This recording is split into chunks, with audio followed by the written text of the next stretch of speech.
Okay, hi friends, TFC family, friends, and anyone else who comes across this topic of discussion that's really juicy. We thank you for being here and listening, and we don't take your time and energy lightly. And with that, our topic today is feet and shame slash self-consciousness. So I want to get right to the topic of discussion because it's a juicy one. But I first want to say that we're foot nerds and we talk about our health, our overall health, beginning from the feet.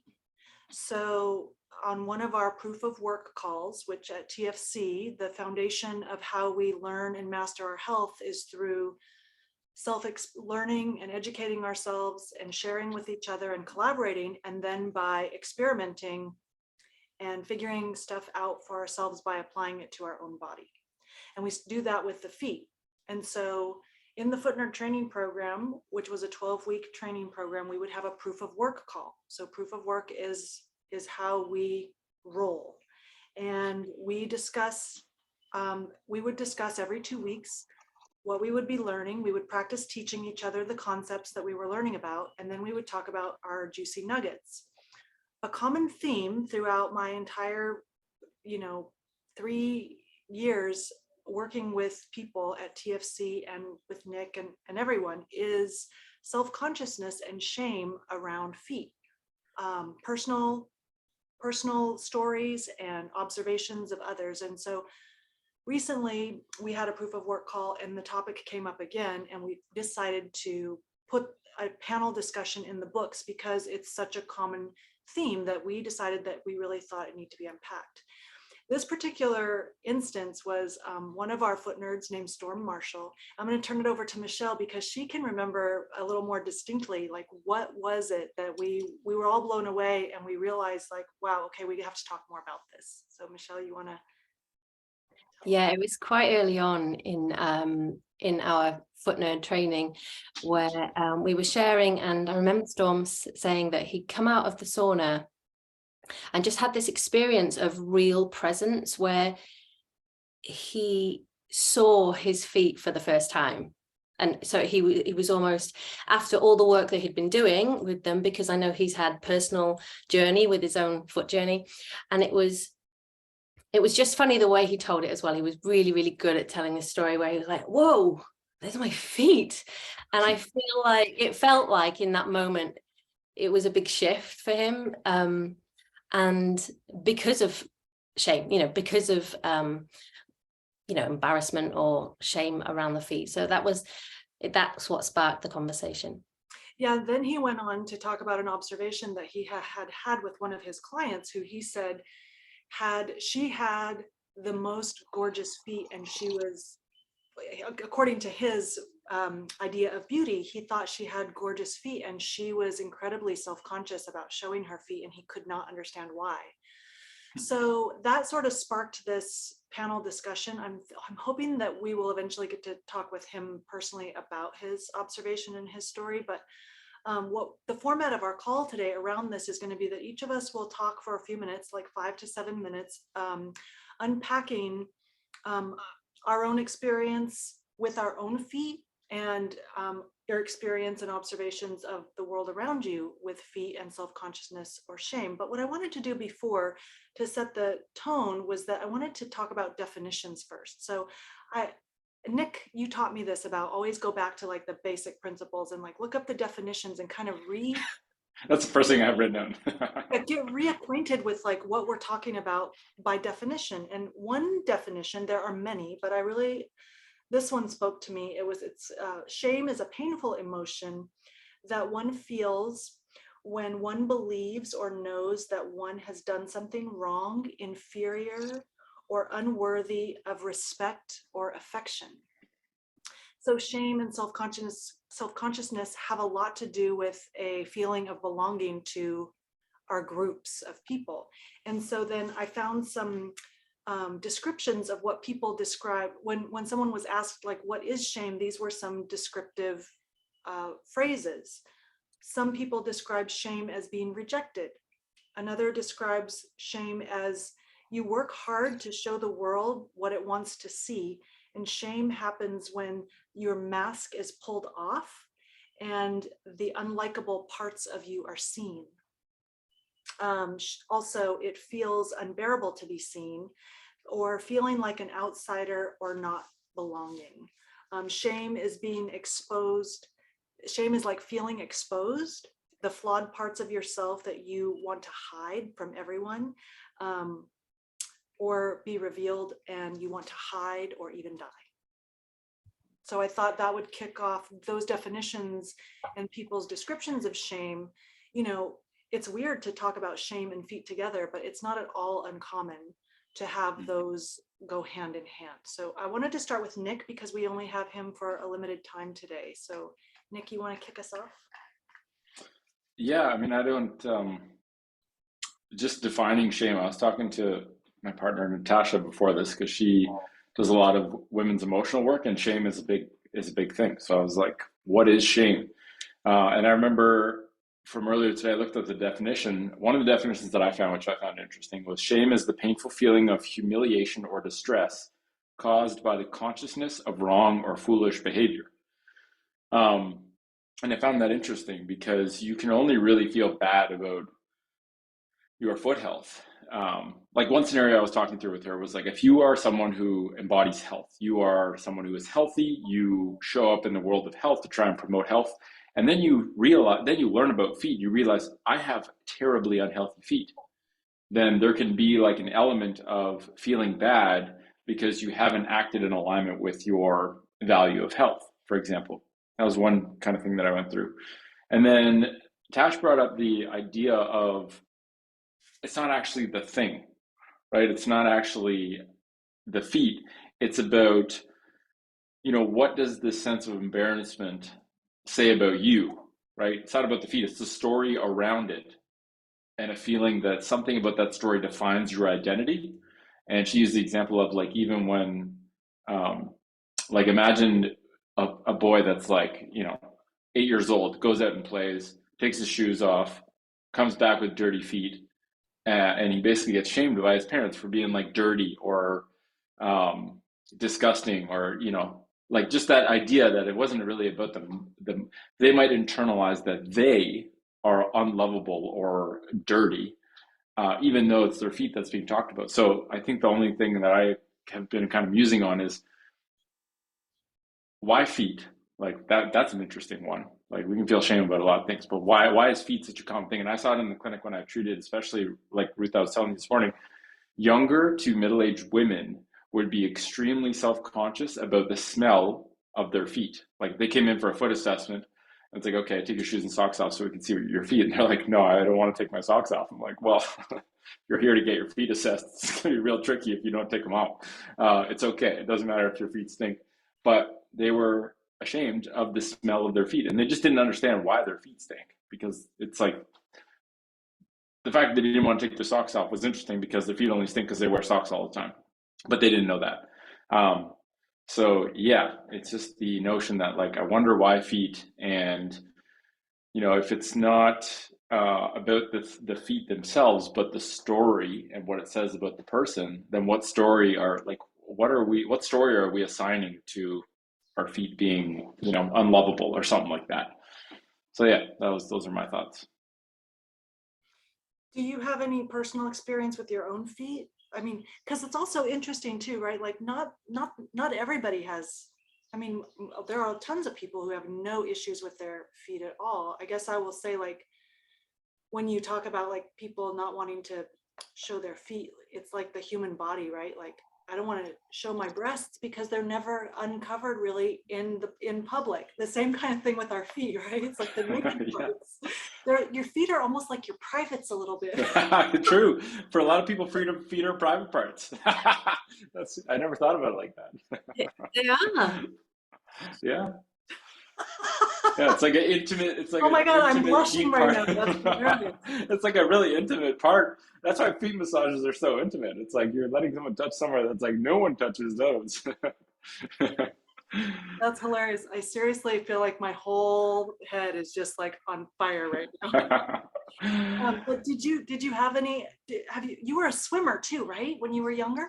Yeah, maybe that played a role in it too. Like I mean, you're basically around pretty much fully naked people, apart from small parts not showing, and people are barefoot. Maybe that had an impact. I never actually thought of that until you just said that. Um, but I never had any issues going barefoot. Like I just enjoyed it. Frankly, I didn't really care what other people thought. I just did it.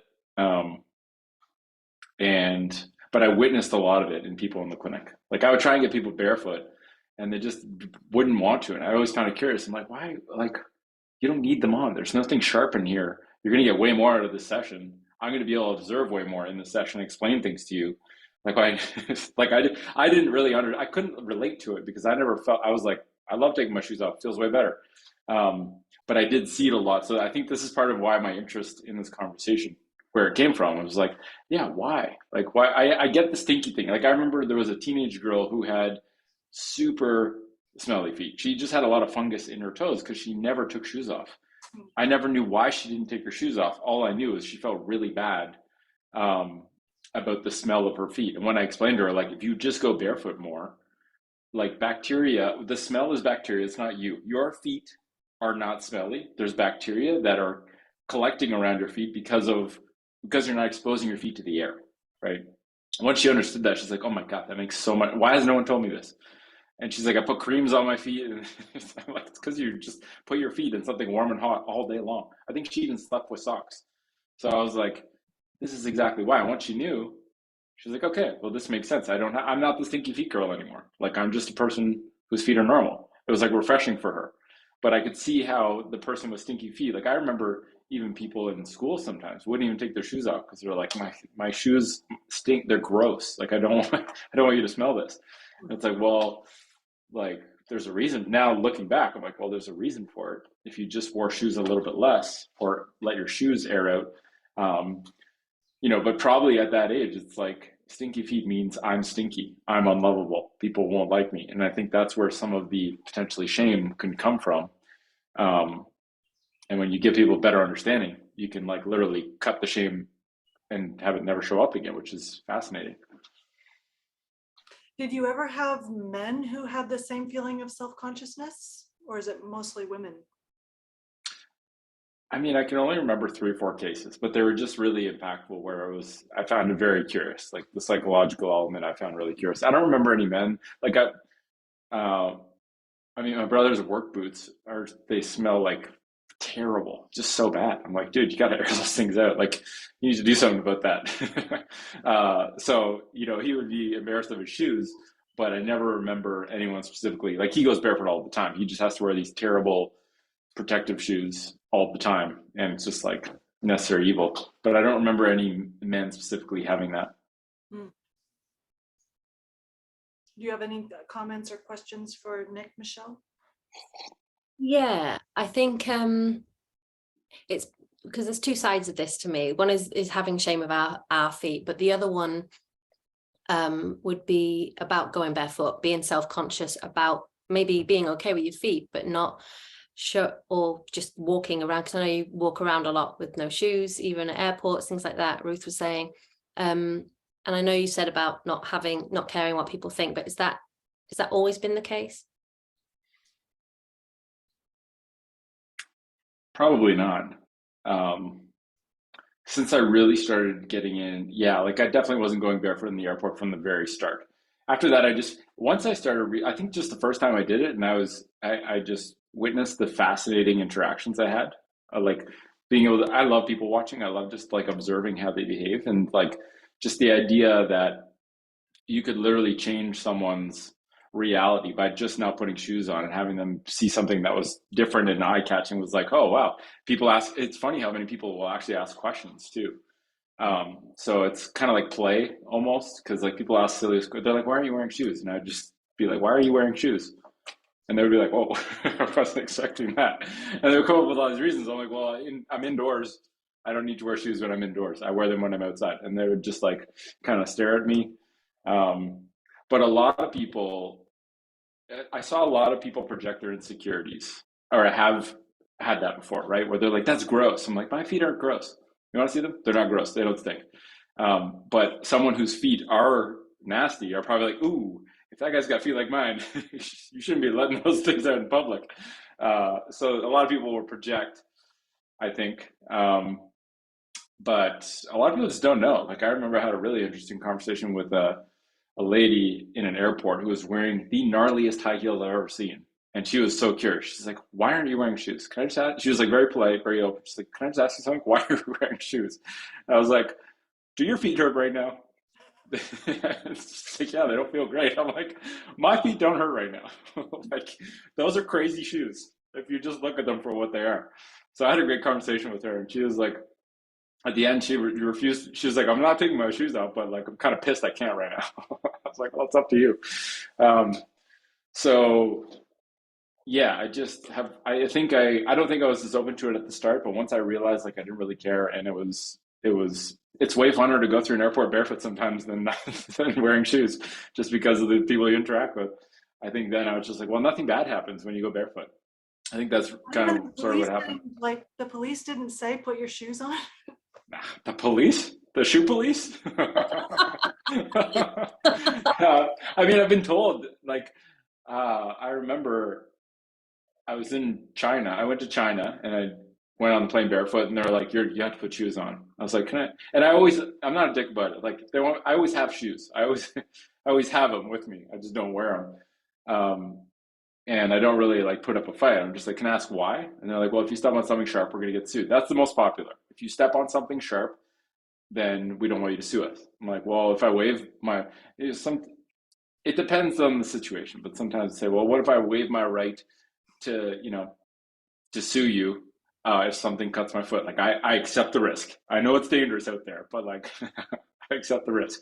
So some people have done that, but like no one's really gotten angry. And I don't do it like, I won't do it into like a restaurant because I know some other people are more sensitive, and that's fine.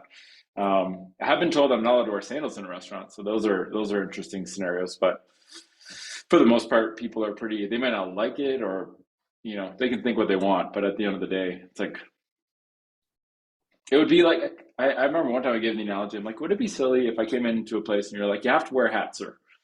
And I was like, well, I don't like wearing hats. Like, they hurt my head. You're gonna make me wear a hat? What's the difference? Yeah. And obviously, the stepping on something is a thing. But gyms often have the weird ones where it's like, what if you drop a weight on your foot?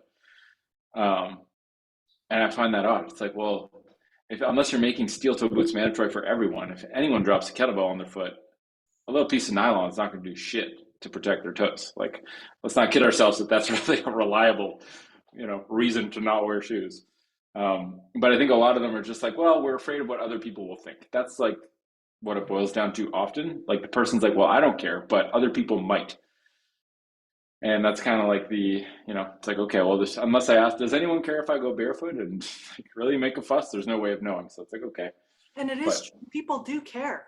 People do really care. People have strong opinions. And ever since you have said, ever since I've known you, and I've known you to go to do this, which is a little bit of like, I mean, I appreciate you pioneering. I feel compelled to like, it's like people who went before us went barefoot in airports, and I'm gonna go in public and just do the little things. You know what I mean? You don't have to. No. But I want to. There's certain things, because the truth is that my feet do feel better when I go for a walk out in public barefoot. And the only reason why I don't is because in the past because I have felt self-conscious / shame about being rejected, about not belonging, all those things that kind of come under the umbrella of shame and feet. And what Michelle was saying, and I want to turn it over to Michelle so we can have her talk before you leave. But it's all the same thing. Like, going barefoot is one kind of shame in public, and then shame of one's own body and the smells is like that's like a whole Pandora's box of unpacking. But Michelle and I will do that on Lady Talk someday. The one thing I want to add is just, I think for some people, they think it says something about there's like social class, like social hierarchy. It's like, homeless people don't have shoes, or the peasants didn't wear shoes and the royalty did. So I think there's something there too where people battle with like, well, I don't want to look like homeless or poor, or I think there's something there too. And I've never really cared much for that, because it's like, I don't really care what people think about me based on my shoes, because it means nothing. But I think there's an element there too. Yeah. I'm going to turn it over to you now, Michelle, to take the floor and go wherever you want with this. Thanks. Well, because I've been a reflexologist the last 10 years, I have touched a lot of feet and I love feet. And I love wonky feet, smelly feet. I love all feet, to be fair. And it's just actually, even sort of thinking about doing this podcast has made me think how appreciative I have been actually of I've never really thought about it before, but everybody, well, probably half the people that I've touched or because reflexology is a bit more of massage, but it's kind of massagey.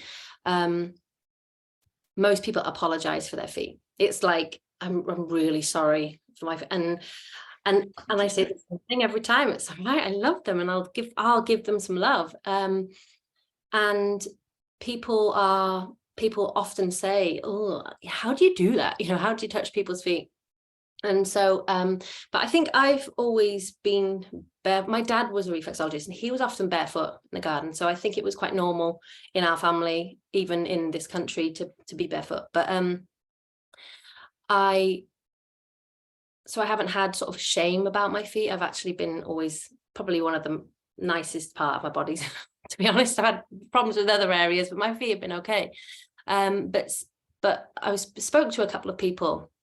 A yoga teacher friend of mine said that she's from Australia and she lives in the UK, and she used to be barefoot as a kid. Like, it was used to be completely natural and normal, and yet since living here she's more wary, of looking out for glass. And but says that the older generation, I remember my nan, for instance, every time the kids would be running around with no shoes, where's your shoes, put your shoes on. And the older people, it seems, from what I've heard from people, have said that they wear shoes in the house. Like, I remember my nan always wearing shoes in the house, all of that. So but I think what you were saying about why I asked you that question, Nick, about being self-conscious, because I now walk most places barefoot. I've kind of always done that, always put the bins out barefoot, gone in the snow. I'll walk with my shoes. Like, it's always been fairly normal, but lately I've been walking with bare feet more. But the first time I went for a run recently, like 2 weeks ago in the woods, I didn't even take shoes. And that's the first time I've never actually took shoes, because I'm not going to run with, I knew where I was going. It's a route around a lake. The shoes are in the car. And as I closed the door, it just felt funny, because it was a first. I had my keys and my phone there in my pocket. So I was like, whoa. So it was weird, because it almost, when you were reading the definition of shame, it did feel like something was sort of, I was exposed, because I can hide behind the whole, oh, well, she's just walking with her shoes, that whole thing that's unspoken but assumed. But there was a tiny part of me, especially when the little girl was like, I could hear the family walk past. I'm like, hi, but then I'm listening after, and they're walking past. It's always the kids. And I can hear the little girl go, where's that lady's shoes? And then, so 95% of me was fine with that, and like kind of proud and thinking, well, it doesn't matter. But there was a little inner cringe, I think, of, but more, I think slight cringe, but more frustration and like a little, if I'm honest, a disappointment in, like, this is my natural state. And I'm walking around absolutely loving this, well, attempting to run as well on parts, but I was in my element, and I just felt like, oh, it's a shame, but this is why we're here, I guess.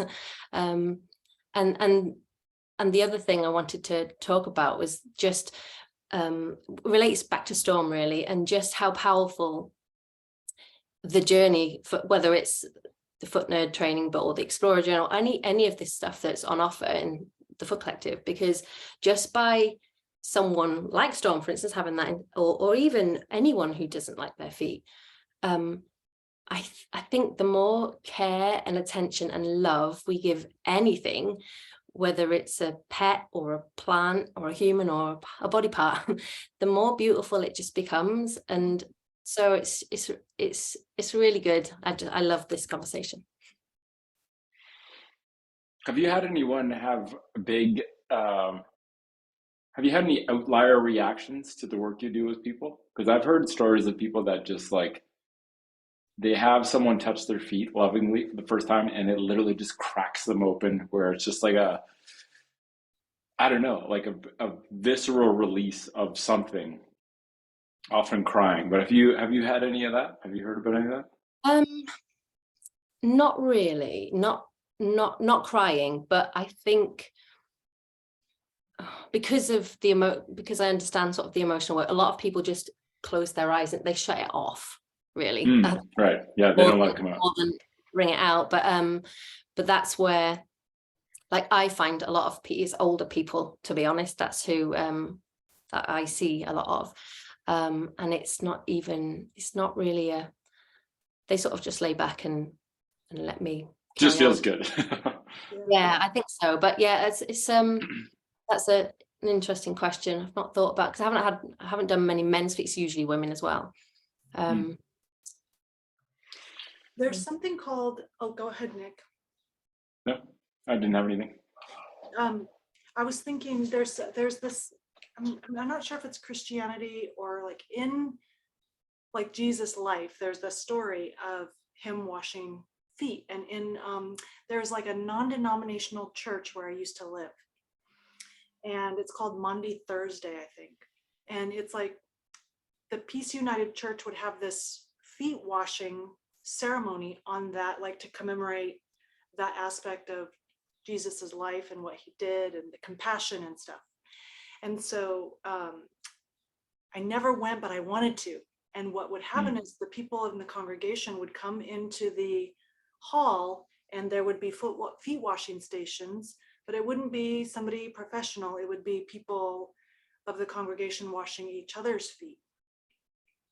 And it moved me so much. Like when Michelle was saying like how people are, I mean, that when you were describing, Michelle, about what people say, like, why do you do that?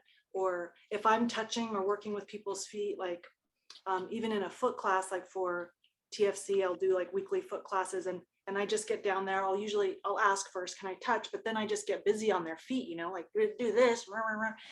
And they say the same thing, like, how can you touch them? You know, and it makes me feel really, it moves me in that sadness and disappointment kind of way that somebody feels that way.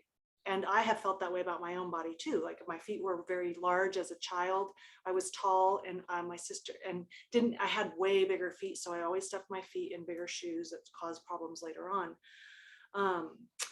But yeah, I think that the compassion for oneself, you know, when you are, like Nick was saying, when you look at your feet and essentially what we do with our bodies, like might be a little bit of a controversial thing to say, but like what we do with our bodies on some level, it represents outwardly the health of our body. So like how we move and where we put our shoes, like our bodies mold to the shapes that we put them in over the course of our lives. And so I don't think that's controversial at all. Well, just in case, I just want to say I'm also ignorant about things too, but I do know that when, you know, I sit on the couch in a C shape for a long period of time, I actually feel like I want to go the opposite direction, or like my feet. And so I think that that like, how can you touch my feet? Like I can't even touch my feet. How can you touch them? And then your compassionate approach, which is like, I'm a professional, this is what I do, I'm gonna love your feet because I think this is amazing. They're your feet. And that is way more powerful, I bet, than you even imagine. And then the idea of your peer lovingly washing your feet, like I couldn't bring myself to do it. I mean, I could go and wash somebody else's feet, get in there and rub and pull and massage, but I couldn't bring myself to let a peer, a stranger maybe, wash my feet. And so I think that there's, you know, just like we were saying, like this brings awareness to I think it sheds a little bit of light on an area that I think is worthy of even more conversation than this. And I mean, I think like Michelle's story and what you were talking about might actually be a great way to wrap it up, and then just consider doing a couple more of these in the future for anybody else who wants to participate, and we could end together if you want. Yeah, I think one last thing to say that I kind of thought of was at all the seminars and events that I did, I would always get people to take their shoes off when they first got there. I'm like, you don't have to, but like everyone's going to do it. It's what all the cool kids are doing. Just take your shoes off. It's all good. And a lot of people would come halfway and they would say, like, I would never have taken, if I hadn't walked in and seen you without your shoes on, or a bunch of other people barefoot, I'm not the kind of person that just takes my shoes off.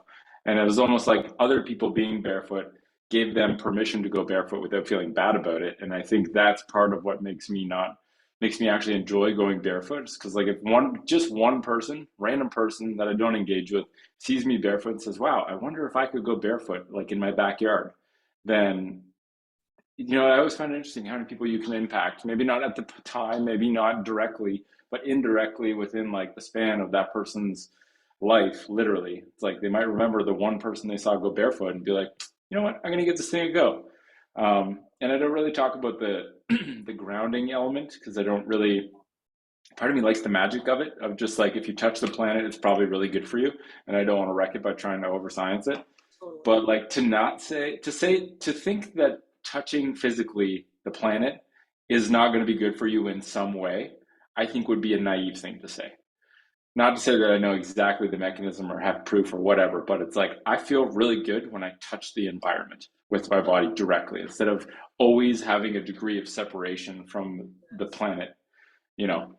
So I think that's an underrated element too. It's almost like it's too out there. It's too far from people's understanding of how physics and reality and everything to really like be interesting to a lot of people. But yeah, I think just going barefoot, giving other people visual, behavioral permission for them to go barefoot, and also just the idea of like physically interacting with the planet and exchanging some sort of electromagnetic charge, that makes a whole lot of sense to me. So I'm going to go with it because it seems like a better thing to believe than I got to wear shoes all the time.